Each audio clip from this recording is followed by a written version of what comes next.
Welcome to another episode of Meaningful Live. Who can you trust?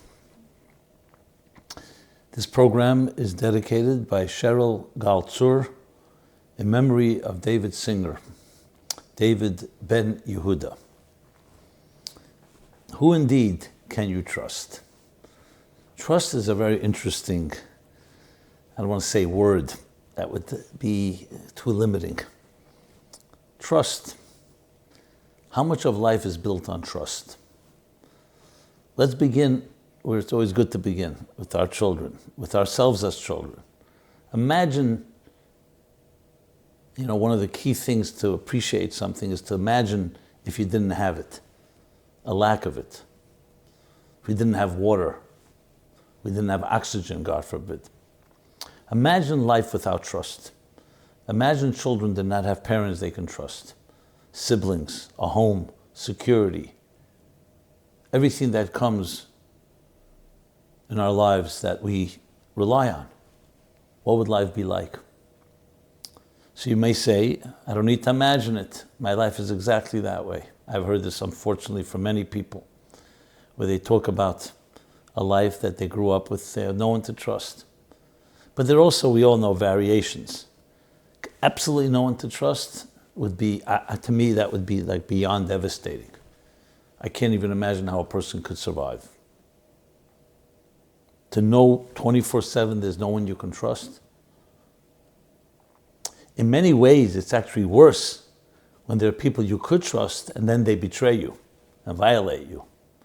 Because here you're someone that, a stranger who you can't trust in the first place, you don't rely on them. But someone that you're expecting love from, a parent. And they indeed actually show you love. And you have good memories. But then the same person could also become a monster and hurt you. In many ways, that's even worse. But regardless, can a person really live without trust? I would say it's as important as oxygen, if not more than that. Oxygen is a physical necessity, a biological necessity. Trust is a psychological, emotional, spiritual necessity. It's essentially knowing that there's someone there for you. Someone cares, that you're valuable enough to be cared for. So when, yes, your mother carried you in her womb for 9 months, that developed 9 months of trust. That never goes away. Because you could trust the baby, the fetus developing, can trust the food, the oxygen, the drink, everything that sustains us for those 9 months. And it's interesting, it's not even dependent what kind of mother you have. Obviously, if the pregnant mother is doing something really destructive, could be terrible. But without that, there's a certain element of being protected even from her attitudes. I mean, there's studies showing that a mother's attitude can have effect, but we're pretty much buffered and insulated. So what happens is your beginning of your formation, of your formative years, we're talking about the earliest stages, from conception till birth, is all about trust. You're in a trusted environment. If a child, imagine, did not know it's going to get food the next day or the next hour, what would it do to the child's psyche? So that's the good news, that we all begin with 9 months at least. The question if it continues on after birth. And that already depends on the parents. If you're talking about nurturing parents, they'll continue to provide a trusting environment, an environment that you're cared for, you're nurtured, protected, reinforced, self-esteem is built. That's the best case scenario. The worst case is where a child begins to be betrayed and does not feel that their parents are there for them. Absentee or worse. And once that trust gets eroded, that, I'm waiting for my father and my mother to come home. I remember my own little vivid memory as a child, me and my sister, my younger sister. And our parents had gone out. We were not babies, but we were waiting. And then we started crying. we missed our parents. It was raining outside, I remember. We felt that the rain was also the angels crying with us. So two children, baby crying in the window. Tati, Mommy, we're praying. Come home already. They finally came home, obviously.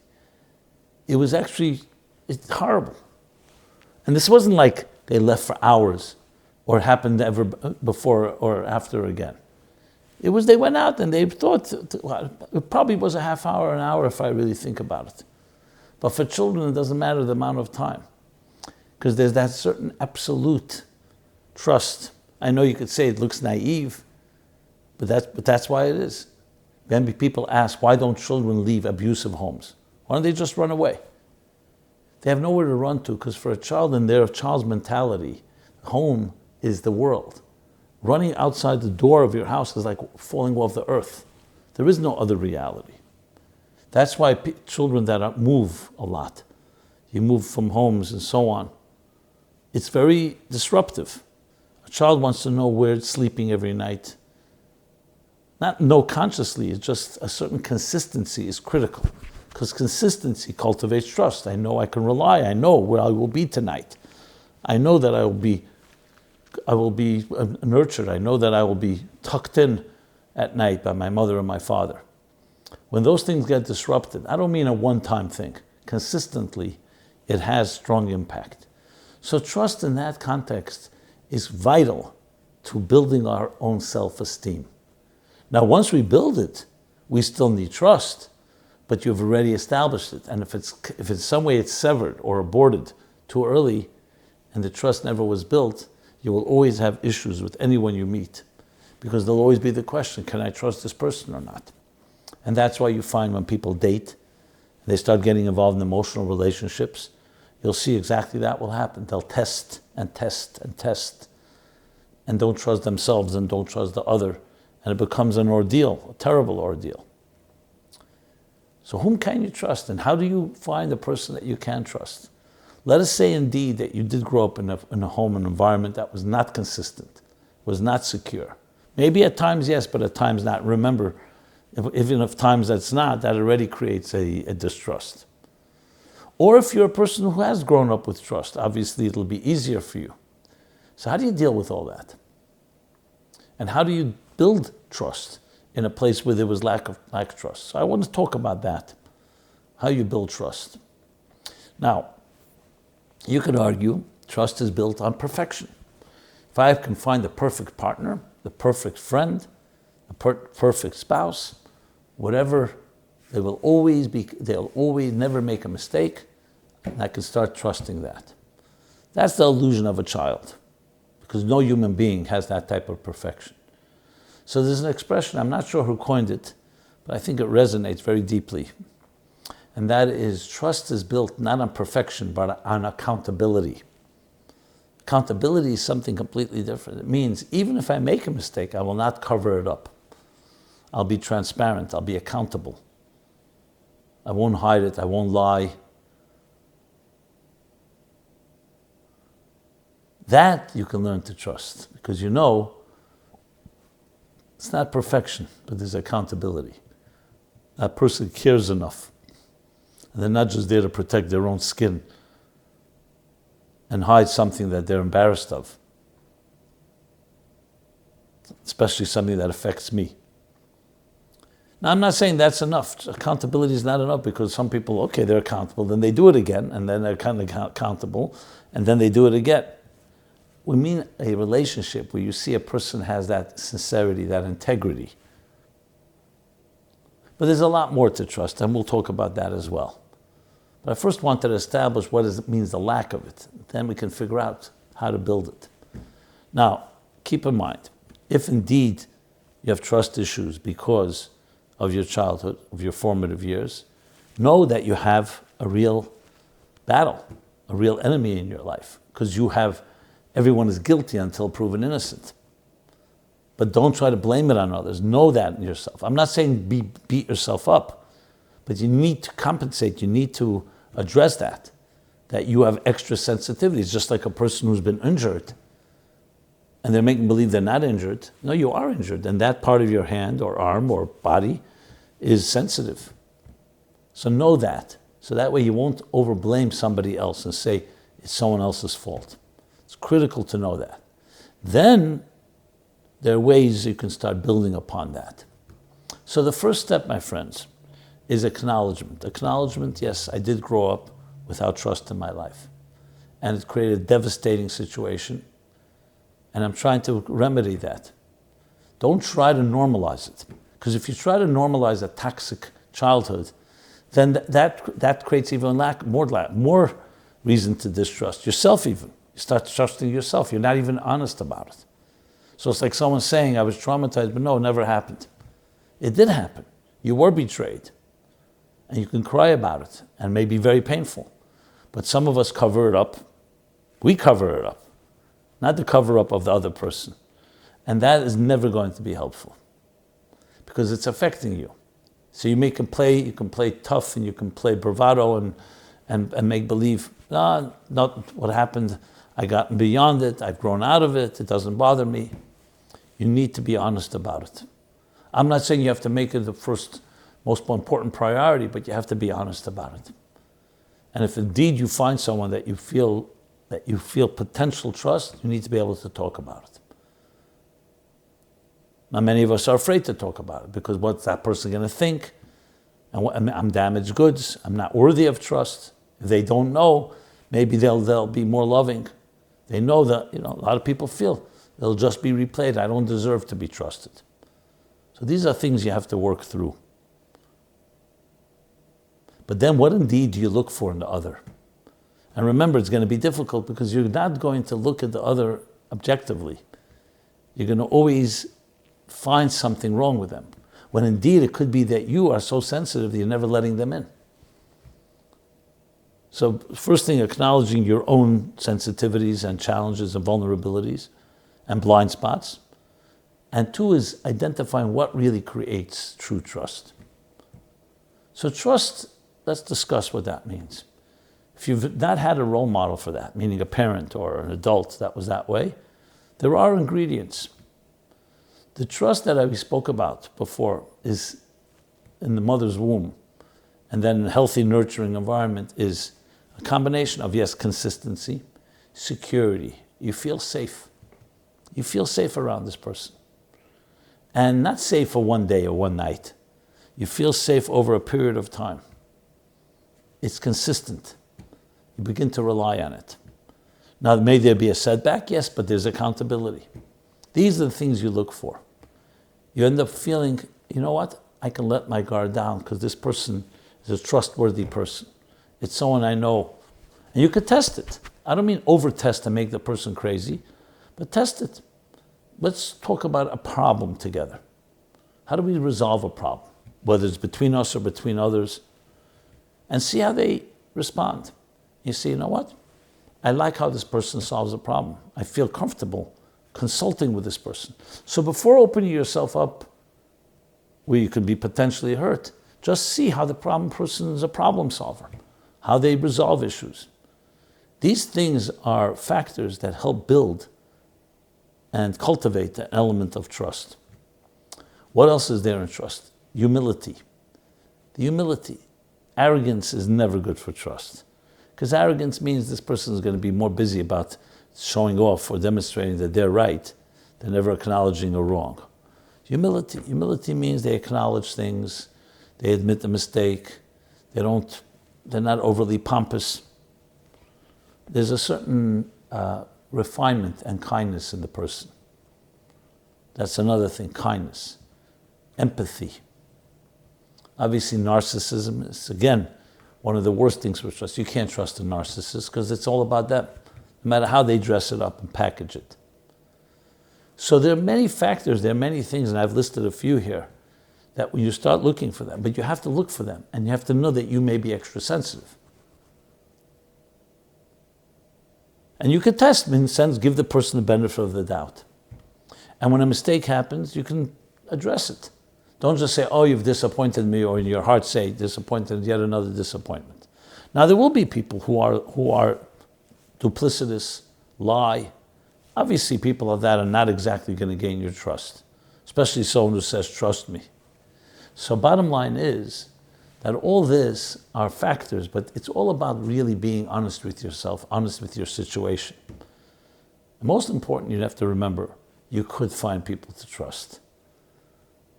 And beginning with trusting yourself, because that's often the biggest problem. What happens when our parents are not trustworthy? Or other adults? We stop trusting ourselves. I thought this is a person that would love me. I thought I was worthy of love. I was wrong. And then you start convincing yourself of a new narrative. I don't deserve love. I don't deserve someone that I can trust. You blame yourself. So this leads me to something which is interesting. Of all places, you look at the currency of the United States, there's the word trust. In God, we trust. Not that we just have faith, or we believe, and we trust. I'm not sure who came up with the line. I didn't research. But I find it to be fascinating. Of all places, money. Is money a place you can trust anyone? When it comes to money, people will do whatever is good for them, for their own interests. And yet on the currency, in God we trust. Saying humans, like a Holocaust survivor once told somebody who said to him, how could you trust God after the Holocaust? He says, how could I trust God? How could I trust man after the Holocaust? I only have God to trust. I lost all trust in man. I once thought human beings would be there for me. So there's that element of recognizing that trust ultimately is recognizing something greater than ourselves, something you can hold on to, something transcendent. The expression goes, if you're bound above, you don't fall below. And that actually helps us also find trust among human beings, someone that is a God-fearing person. I say fearing, I don't mean the word fear, I mean someone that it's not about them. They're here to serve something greater. When your mother carried you in her womb for 9 months, whether she was a religious person of faith or not, it makes no difference. The fact is she provided something trustworthy. And she didn't do it on her own. She was created that way. God gave you 9 months of a head start to be in an environment with something you can trust. Without you even thinking about it, without you planning it, you didn't choose. It's not like, okay, you know what, let me shop around and say, which womb am I going to occupy? Which hotel am I going to go? Which one can I really trust? And you have all the advertisings that they say, trust us, trust us, trust us, trust our integrity, trust our experience, trust our this, trust our staff. It's all about you. All we're here is to protect you. When it comes to mother, nobody chooses. God chooses and put you in that womb and gave you something to trust. So the truth is, all trust in human beings at the end of the day is a human being who's a godly person because they answer to someone, they're accountable. A person who's not accountable to anyone except themselves, can you really trust that person? When it comes to their self-interest, will always override everything else. You recognize that there's something higher than ourselves that we answer to. That's trustworthy. That's why it's critical. And I'm not advocating a religion here necessarily, especially when you're dating. Find a partner where you don't just have physical, emotional, and intellectual compatibility with, but a partner that you have spiritual compatibility with, a partner that recognizing something transcendent that's more than the sum of the parts. You're not trusting the person because they're so smart or they're so caring. You're trusting them because they have allowed themselves to surrender in a way to the hands of something greater. Because then you have two partners that come together and there's something beyond both of them. That's trustworthy. Because it's not about you. It's about the cause that's greater than you are. So when push comes to shove, you know that if there'll be an issue between us, or an issue regarding our children, or regarding some other matter, the person is not just going to demand and insist, impose their opinion. They'll say, what is good for the cause? What is good for us? What is good for something greater than myself? Self-interest won't be the beginning and end of it all. The selfish gene won't be the driving force. It will be the greater good. So these are some thoughts on whom you can trust. And they can apply and be applied to almost every given situation, whether it's family, whether it's at work, whether it's in other situations. So may we each be blessed to actually find someone like that. But you have to be open. You have to do your part. It's not just waiting for the miracle, waiting for the perfect person to come your way. You need to do much on your end to trust yourself, to recognize your own blind spots, your own weaknesses there, and to allow someone into your life. Albeit and pace it properly, but it can be done. So may you find that trusting partner. It can make all the difference. Thank you so much. This has been Simon Jacobson, Meaningful Live, every Sunday, 3 p.m. Eastern Time. And please share this. If you liked what you've heard, please share it with others. Love to hear your thoughts, your feedback, your comments. Please subscribe to our growing YouTube channel. MeaningfulLife.com is our website. Subscribe to our offerings. And again, love to hear from you. Be well and be blessed.